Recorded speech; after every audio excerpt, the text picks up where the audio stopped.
Hey guys, Wowbagger here, back with a long-awaited second lore video. I was planning on making another one after Rundown 2, however we only ended up getting a single log, which ended up raising more questions than it answered. Rundown 3, however, has given us much more. The story of the complex is difficult to unravel, but as we get small clues, we can finally begin to piece together a story of intrigue, corporate greed, and many mistakes. The corrupted log from Rundown 2 did tell us some important things, however. What I'm putting up on the screen is the most complete version of the 5 corrupted logs from Rundown 2.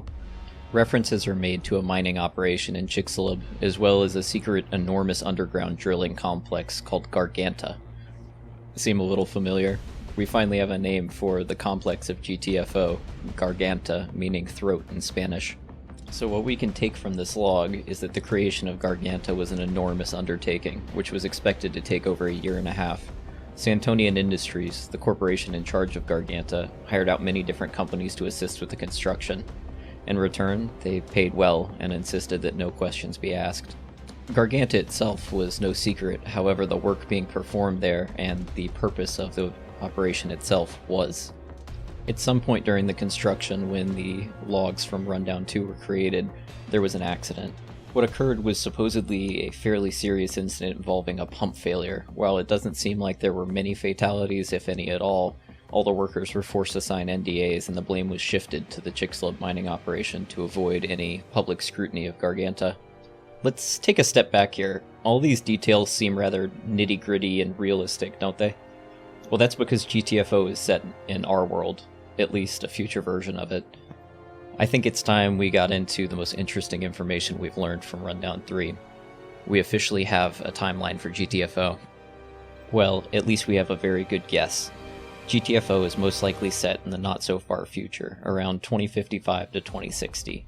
While we don't have an exact date of when the game takes place, we do have an exact timeline of Garganta. Our story begins on April 15th of 2049. An enormous earthquake with an accompanying tsunami erupted in the Gulf of Mexico, originating in the Yucatan Peninsula.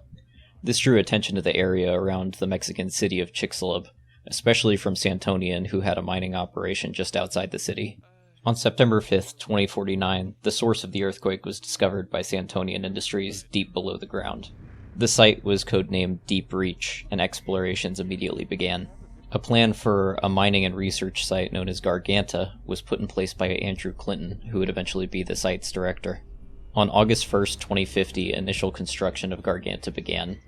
It seems that exploration of Deep Reach was well underway at this point, with the pump failure I mentioned earlier occurring around this time.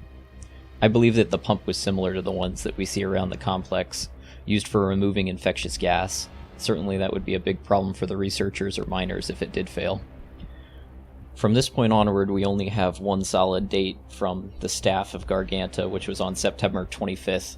It states that Garganta's drilling was well underway and the workers were far underground. At some point between that date and October 11th, 2053, something went wrong. What exactly that is, we can only assume, from all of the security doors being unlocked down to infected being present out of quarantine throughout the whole facility. So how do we know that that's the last date? It's been sitting in front of our noses since Rundown 2. There's a log on every terminal called Auto Gen Status, which shows a server room reaching critical temperatures before shutting down.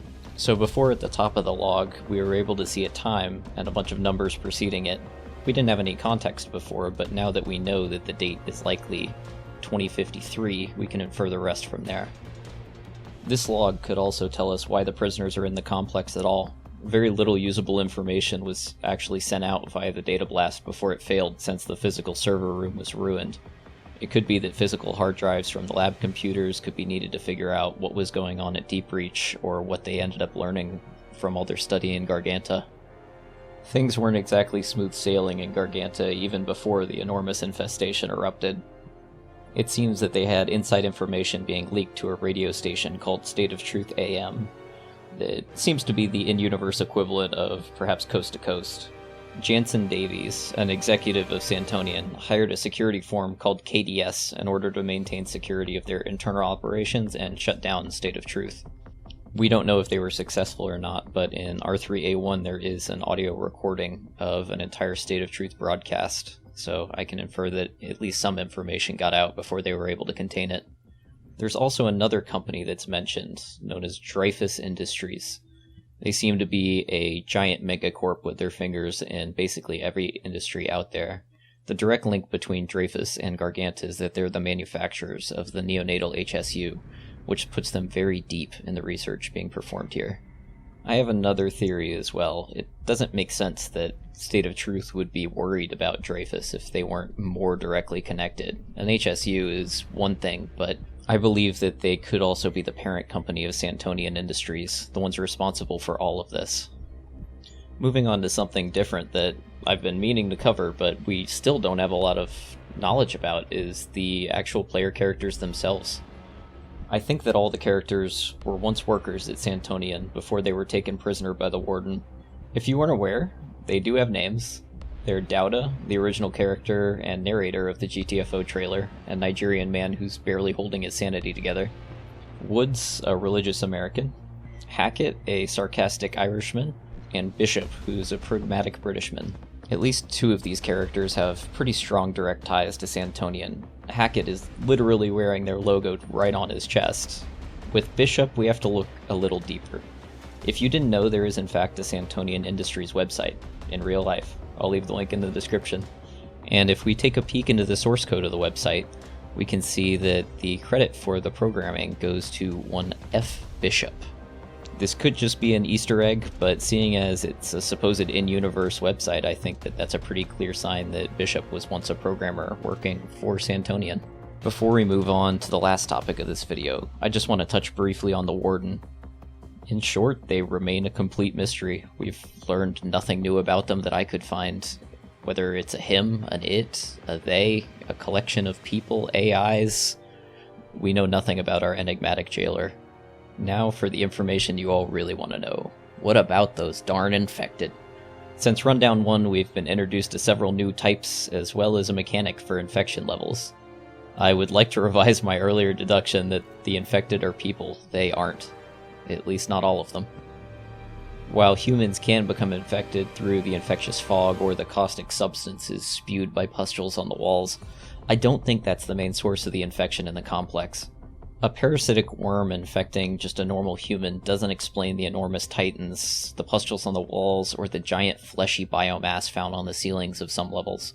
I think that this is more of a genetic mutation, maybe even a whole new species than a specific infection. In Rundown 3, we were introduced to a new enemy called the Mother, which was even hinted at in Rundown 2, which spawns out enormous waves of small baby strikers. While I don't want to assume Santonian's pure evil status, I don't think there's that many babies in an underground mining facility, no matter how nefarious it is. This leads me to believe that the Mothers are responsible for creating most of the infected in the complex.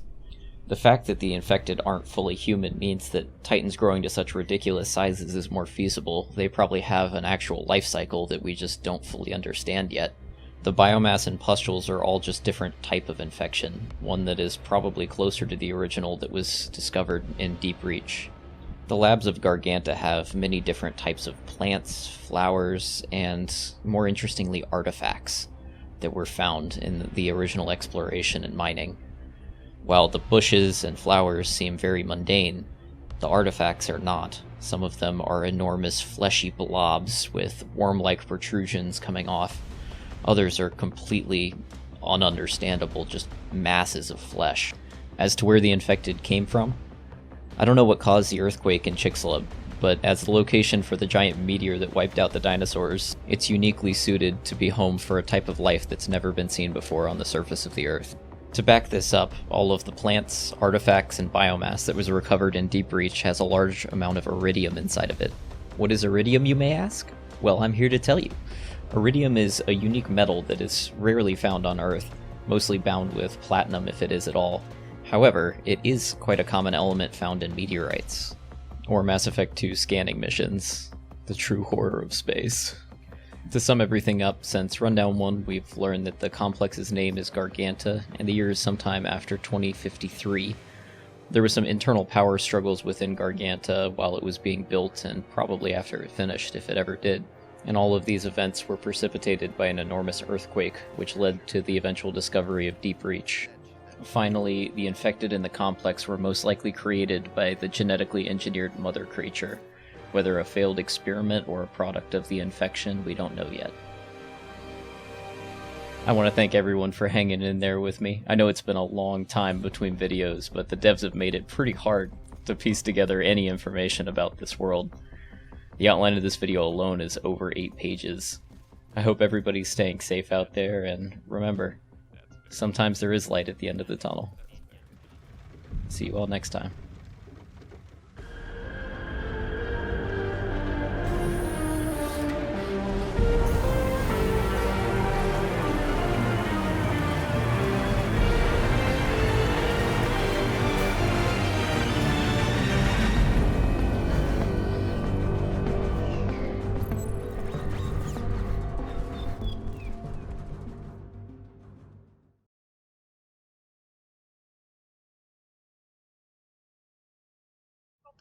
Thank you, sir. I dispense all of my ammo from my throne to my subjects below. Lord Forklift. I require the assistant. Thank you. I didn't even have to finish my Remember to sentence. pay your taxes later. I already. Ah, these are bullets, not dollars. Please, sir, can I have some